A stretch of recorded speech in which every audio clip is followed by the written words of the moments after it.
అందుకే ఈరోజు హైడ్రా ద్వారా అన్యాయంగా ఆక్రమించుకొని ఈ చెరువులలో కడితే వాటిని తొలగించే ప్రయత్నం చేస్తున్నాం. ఆ మధ్యకాలంలో మీరు చూసి ఉంటారు, అక్కినేని నాగార్జున గారు ఇన్కన్వెన్షన్ విషయంలో ప్రభుత్వం తొలగించింది. తర్వాత నాగార్జున గారు గుర్తించి వారే స్వయంగా ముందుకొచ్చి 2 ఎకరాలు అక్కడ చెరువుకు స్వయంగా వారే నన్ను కలిసి అప్పచెప్పి నగర అభివృద్ధిలో నేను ఒక హీరోగా ముందుంటా, మీరు ఒక మంచి సంకల్పంతో ఈరోజు ఆ చెరువును మీరు అభివృద్ధి చేస్తున్నారని చెప్పి 2 ఎకరాల స్థలాన్ని నాగార్జున గారు వాలంటీర్గా ముందుకొచ్చి ఈరోజు మనకు వారు హ్యాండ్ ఓవర్ చేయడం జరిగింది.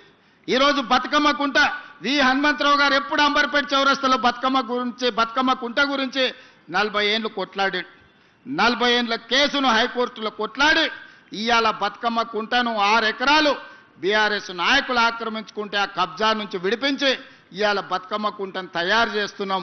వచ్చే బతుకమ్మలు బతుకమ్మ కుంట అంబర్పేటలో మా ఆడబిడ్డలతో ఆడిపించే కార్యక్రమాలు తీసుకెళ్తున్నాం.